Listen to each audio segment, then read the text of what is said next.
Morning. નવા વર્ષના બધાને રામ રામ. જય દ્વારકાધીશ, જય ભોલે.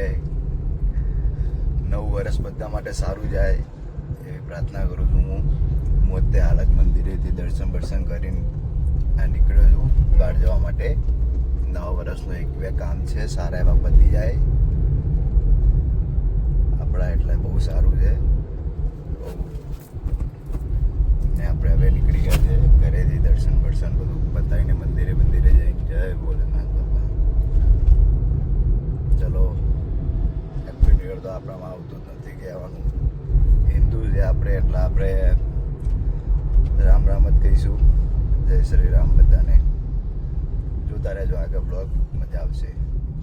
જો આ સાહેબે પાલન કરે છે, હેલ્મેટ પહેરીને છે. નિયમનું પાલન કરતો રહેવું પડે. હું સીટ બેલ્ટ પહેરી લઉં છું થોડીક વારમાં. ચલો મળીએ આગળ. તો ફ્રેન્ડ્સ, પહેલાં તો આપણે એક કામ બતાવી દઈએ. મારું પર્સનલ છે, હેર કટિંગ કરાવવું છે. તો ભાઈ એ પહેલાં કરાવતા આવીએ કેકેનગર જઈને. તો આપણે અત્યારે ગાડી મૂકવા જઉં છું ઘરેથી ગાડી મૂકીને એક્ટિવા લઈને નીકળીએ ફટાફટ. કારણ કે ત્યાં આગળ ગાડી મૂકવાની જગ્યા વધતી નથી. બહુ રેર ચાન્સમાં તમને જગ્યા મળી રહે. એવું નહીં કે ના મળે, પણ મળી રહે છે. પણ ખોટું નો પાર્કિંગ વાળા હેરાન કરે એવું ક્યાંક કરવાની જરૂર.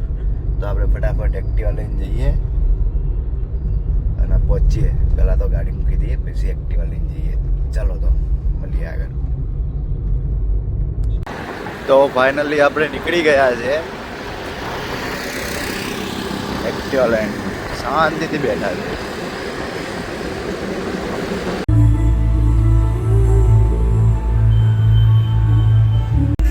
બેસી ગયા છે.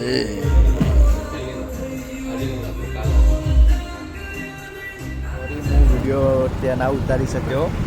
અત્યારે એક પાર્ટીનો ફોન આવતા હતા, તો અહીંયા લેન્ડ બતાવવા આવ્યો હતો ભાડાની જગ્યા માટે. કઈ જગ્યાએ શું જોઈ લો તમે. તો એટલે હું એ વિડીયો શૂટ ના કરી શક્યો. તો હવે અત્યારે જોઈએ છીએ, પાર્ટી ગઈ. તો અત્યારે હવે આપણે નીકળીએ, જલ્દી કામ બતાવીએ બીજા જગ્યાએ છે. ગાઈસ, આપણે આવી ગયા છે દુકાને. આ લંગો જો, આ લંગો કસ્ટમર છે.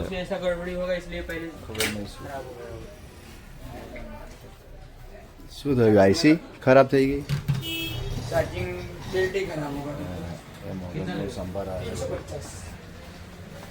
તો આપણે હવે ઘરે જમવા જઈશું. જમીન પછી બહાર નીકળીએ, થોડું હું કામ બતાવી દઈએ. કામ છે નહીં. એ લંગા શું થયું? બહાર નીકળ્યો. હા, 50% ચાર્જિંગ. આ તો વાર જોઈએ, વાર છે. મગર ચટકું ડોક કાઢે દિવાલમાં પસાર ના તૂટે. કાઢે ચૂલામાં કાઢી દીધો. ચૂલામાં ગાળી દીધો. બોલો હવે તમારે કઈ કેવું? લેતા જાવ, કોઈ ના યુઝ નહીં કરવા દેવું. તું તો એ દુકાને આવીને કરી લે. નહીં પાર્લર છે. બીજું કોઈ કેવું હોય? હા ભાઈ, ચાલો બબાલ પતી ગઈ તમારી. ચલો બોલ લંગેશ, કઈ કહેવા જેવું છે? કેમ, શું થયું? ગેરમાં છે? આ વાળ કેવા કપાયા તે? શું સ્ટાઇલિંગ? તો ગાઈઝ, આપણે આ બ્લોગ અહીંયા જ ખતમ કરીએ છીએ. તો મળીએ નેક્સ્ટ બ્લોગમાં. બ્લોગ ગમે તો લાઈક કરજો, શેર કરજો, સબસ્ક્રાઈબ કરજો. જય બોલે, જય દ્વારકાધીશ.